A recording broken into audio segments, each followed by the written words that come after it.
Tadasana, come to the front of your mat. Hands to Namaskar, hands to Anjali Mudra.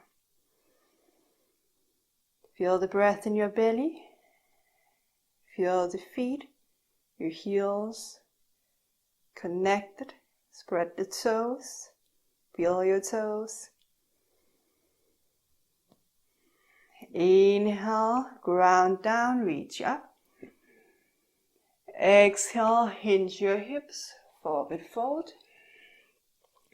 Inhale, lengthen your spine. Exhale, caturaṅga. You can lower your knees if you're tired today.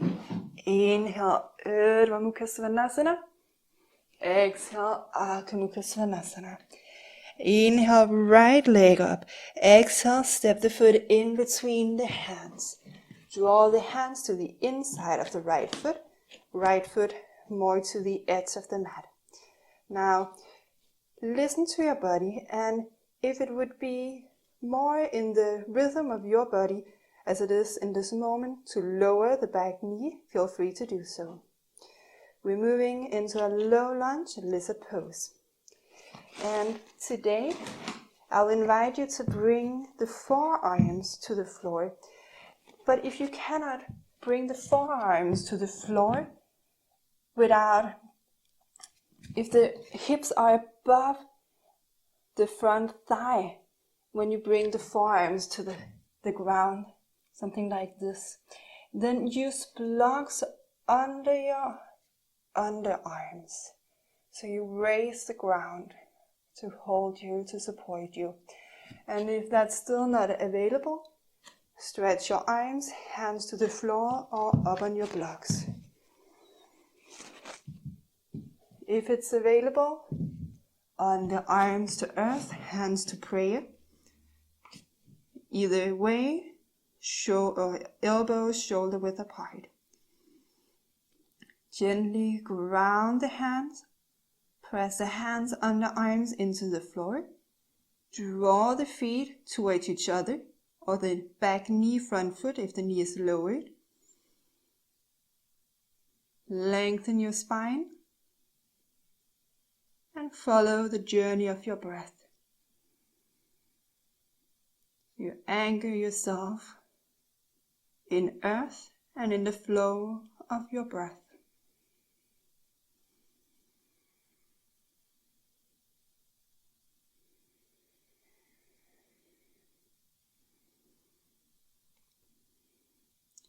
And notice the difference between actively grounding your underarms and hands and not. Notice how when you relax your arms and hands, you will hang more in your shoulders.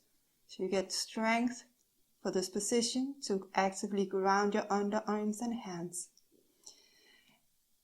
Now bring the left underarm to the floor, palm to the floor, straight forward. Draw the legs towards each other, and as you exhale, reach the right arm up. And if you're up on the stretched arm, you can do the same. Make it comfortable for the neck. Ground the bottom arm. Draw the legs into each other. Make sure you're still breathing. And then draw the left underarm parallel to the short end of the mat. Come to the little toe side of the left foot and take a plank pose. Continue to ground the left arm, and that will help you lift up through the right arm and up to the hips. To ground down, to reach up. Exhale, downward facing dog. Ground down to the hands, reach the hips up. Inhale, lift leg up. Exhale, step it forward. Hands to the inside, foot to the edge of the mat. And again, take the variation that suits your body today. So maybe on blocks, stretched arms, on blocks, underarms, or either one without the blocks. Draw the legs towards each other. Lengthen your spine. Gently press the arms and hands into the floor. Connect with your breath.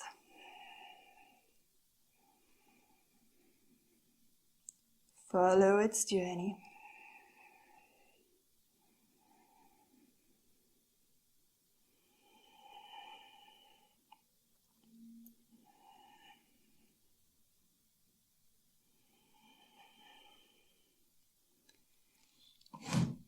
Bring the entire right forearm and palms to earth. Arms straight forward. Ground down through the arm. And exhale, lift arm up. Ground down to the right underarm so you don't collapse the shoulder. And breathe.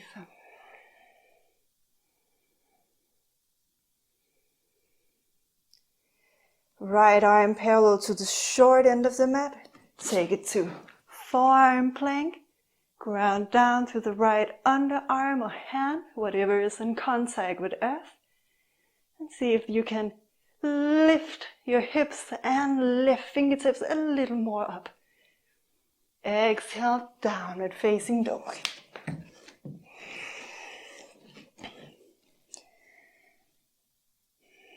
Inhale, come up on your toes. Exhale, bend your knees, look forward. Inhale, step or jump.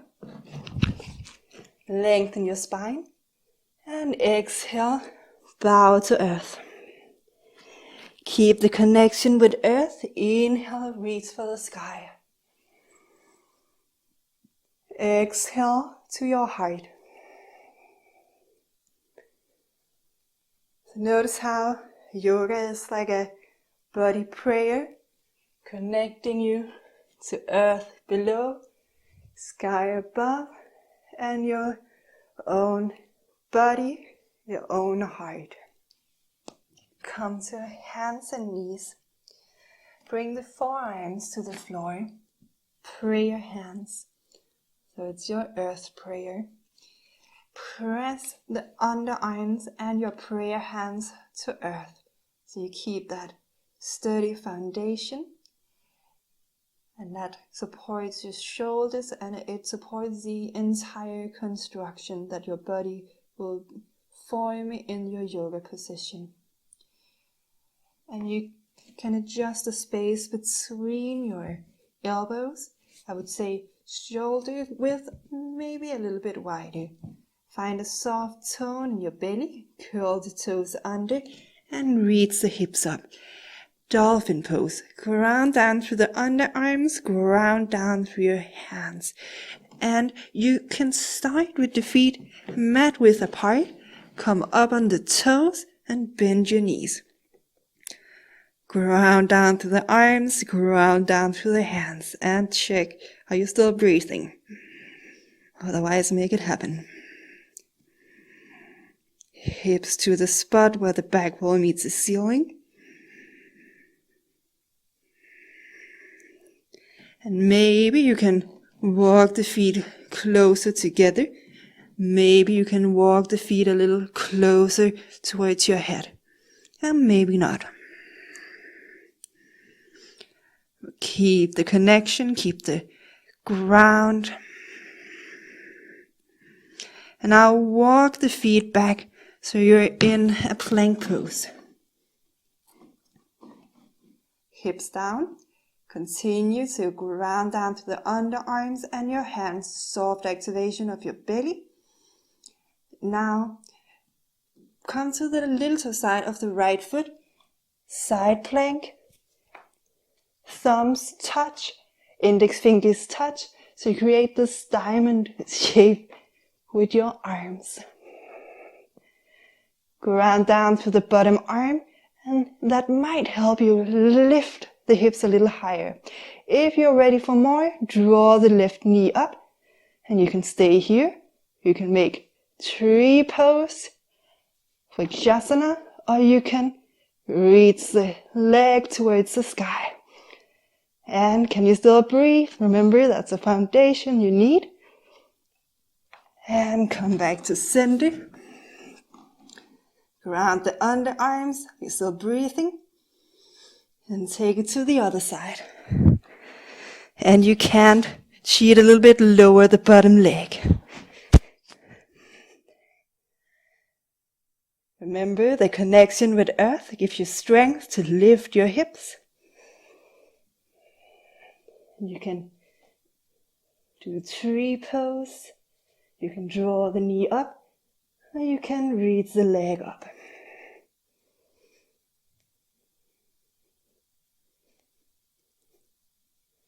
And come back to center and breathe.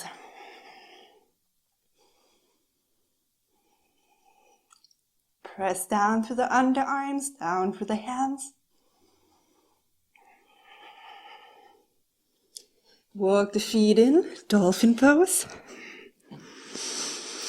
And place your hands downward facing dog. Alright, walk forward. Bend the knees. Grab hold of the opposite elbow. Allow the head to hang unless you have tension in your neck. And keep the softness in the knees. The roots from the feet into earth. And allow your body to sway. So when you have the roots from feet into earth, you have your strong roots, you can sway, you can move without falling, without losing balance. At least it's not as easy to fall, to lose balance, as likely to fall or lose balance. And sway the head a bit.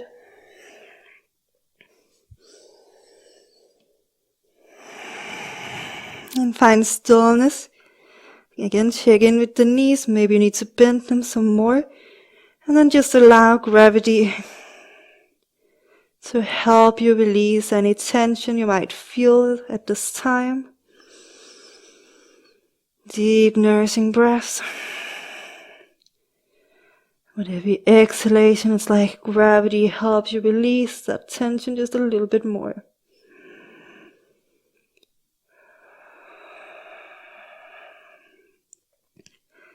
Relax the neck.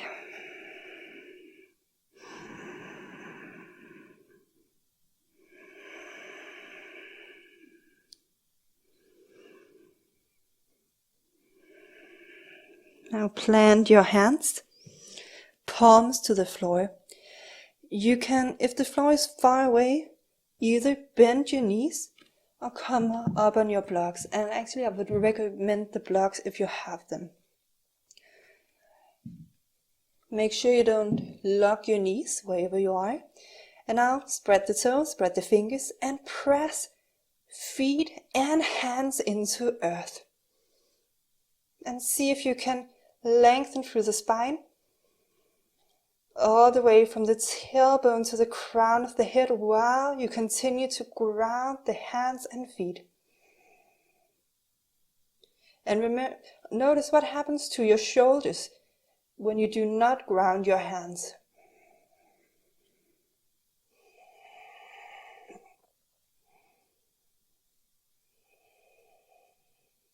Now step the feet hip width apart, the same as two fists. Uttānāsana. If you are challenged where you are, you can stay there. And you can even bend your knees a little more. If you're ready for more, try to spread the toes again. Ground down through the feet. And try to get a straight line from the heels to the hips. Lengthen through the spine. And fold in. You can keep the hands to earth today. Maybe just the fingertips, maybe your entire palms. And then lengthen, reach the crown of the head in the direction of earth as well. Keep the toes spread, ground the heels. Lift the shoulders. And now imagine that you breathe from earth up through your heels, your legs, to the base of your spine, to your heart.